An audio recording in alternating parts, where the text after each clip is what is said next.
Hello and welcome to Nick Teach. इस वीडियो में हम कर रहे हैं सैम्पल क्वेश्चन पेपर 2024-25 का अप्लाइड मैथमेटिक्स और इसमें हम करने वाले हैं मैट्राइसेस के क्वेश्चन सॉल्व। ओके, तो 3 क्वेश्चंस हैं। So let's start with the first question which is question number 1 for 1 marks MCQ question है।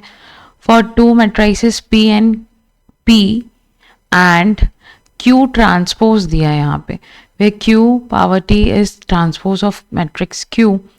हमें फाइंड आउट करना है P माइनस Q इज, तो हमें P minus Q find out करना है। तो P ऑलरेडी गिवन है, Q ट्रांसपोज गिवन है -1 2 1 1 2 एंड 3। तो इससे हम क्या निकालेंगे, हम Q फाइंड आउट करेंगे। Q फाइंड आउट करने के लिए हमको क्या करना है, बस रो और कॉलम को इंटरचेंज करना है। That means 1 -1 2 and 1। अब इसको हम एक कॉलम में लिखेंगे। अगेन सेकेंड रो हमारी सेकेंड कॉलम बन जाएगी 1 2 एंड 3। अब सिंपली हमें माइनस करना है, P माइनस Q करना है। ओके, तो P है 3 -1 0 4 2 एंड 1।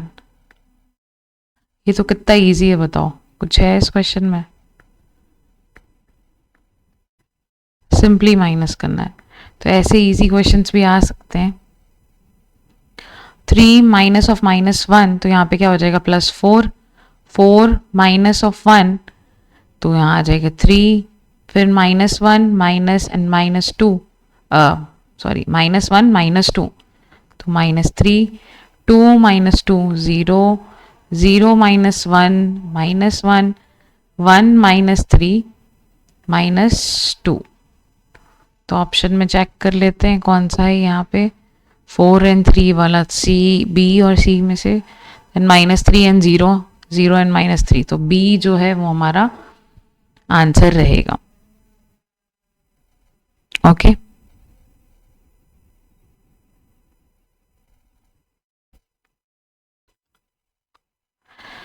सेकेंड क्वेश्चन भी 1 मार्क के लिए असर्शन रीजन का क्वेश्चन है।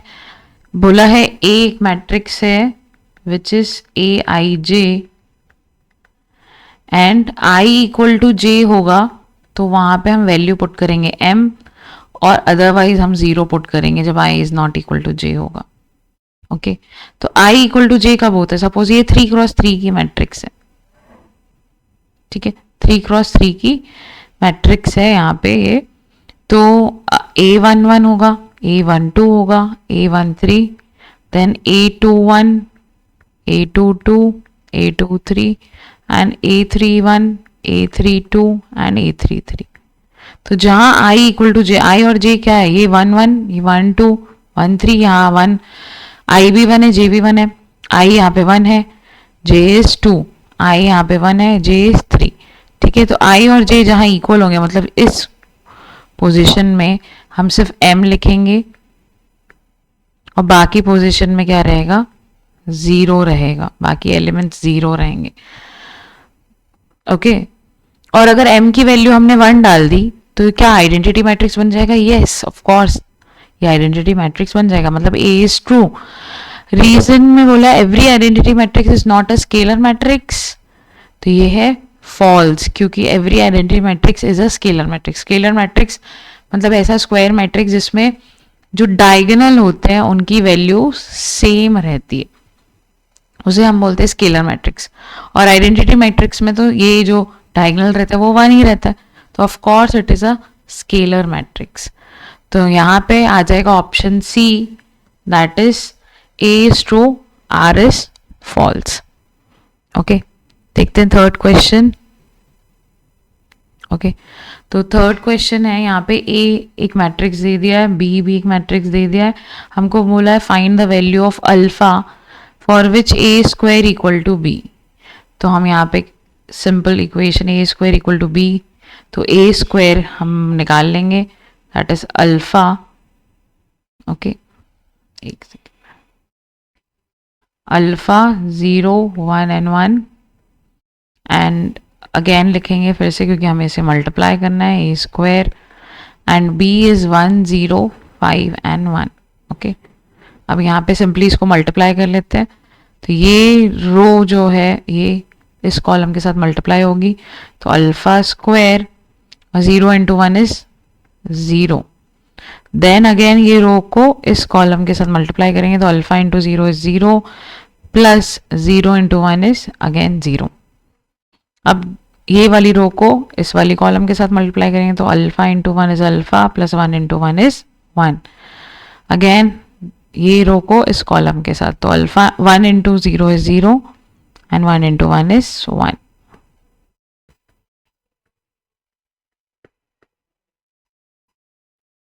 ओके, तो यहाँ पे आ जाएगा alpha square 0 alpha plus 1 and here it is 1. अब कंपेयर कर लेंगे, हम कंपेयर करेंगे तो यहाँ अल्फा स्क्वायर इज 1, तो अल्फा स्क्वायर की वैल्यू आ रही है 1, that means alpha equal two plus minus 1. पर यहाँ पे देखो, यहाँ पे अभी आंसर नहीं आया है. यहाँ पे देखो दिस इज अल्फा प्लस 1 और ये इसको कंपेयर करेंगे 5 के साथ, तो अल्फा इक्वल टू 4 आ रहा है. अब यहाँ पे अल्फा की 3 वैल्यूज आ रही हैं और 2 इक्वेशंस हमको अल्फा से रिलेटेड मिल रहे हैं और तीनों वैल्यूज एक दूसरे को सेटिस्फाई नहीं कर रही हैं. That means no real value of alpha exist for this question, क्योंकि 2 इक्वेशन है. अल्फा स्क्वायर इक्वल टू 1 बोल रहा है, जिसके हिसाब से अल्फा प्लस माइनस 1 आना चाहिए, और दूसरी इक्वेशन है अल्फा प्लस 1 इक्वल टू 5, जिसके हिसाब से अल्फा इक्वल टू 4 आएगा. तो भाई अगर मैं प्लस 1 लेती हूँ तो इसको सेटिस्फाई करेगा, लेकिन इसको सेटिस्फाई नहीं करेगा. अगर मैं माइनस 1 लेती हूँ इसको सेटिस्फाई करेगा, अगेन इसको सेटिस्फाई नहीं करेगा. अगर प्लस 4 लेते हैं अल्फा तो इसको सेटिस्फाई नहीं करेगा, इसको करेगा. हमको तो दोनों इक्वेशन को सेटिस्फाई करना है ना, दोनों ही मैट्रिसेस में हमारे. ठीक है, तो हियर क्योंकि ये कोई भी कॉमन वैल्यू नहीं आ रही है जो दोनों को सेटिस्फाई करे, तो यहाँ पे नो रियल वैल्यू एग्जिस्ट. ठीक है, वैसे ही हमें क्वेश्चन में पूछा था इफ एग्जिस्ट, तो हमको अल्फा की वैल्यू फाइंड आउट करना है. यहाँ पे सीधा सीधा आंसर लिखना है no real value of alpha exist. Okay, that's it. 3 ही क्वेश्चन थे इस साल के पेपर में, सैम्पल पेपर में, जो कि बहुत ही ईजी है. अगर आपको प्रीवियस सैम्पल पेपर्स के क्वेश्चंस देखने हैं तो आप मेरी प्रीवियस वीडियोस, जो कि डिस्क्रिप्शन बॉक्स में लिंक गिवन है आपको प्लेलिस्ट की, मिल जाएगी. उसमें जाकर आप देख सकते हैं वीडियोस जिसमें मैंने प्रीवियस सैम्पल पेपर्स सॉल्व किए हैं. Okay, that's it for this video. अगर वीडियो अच्छी लगी हो तो please like share and subscribe.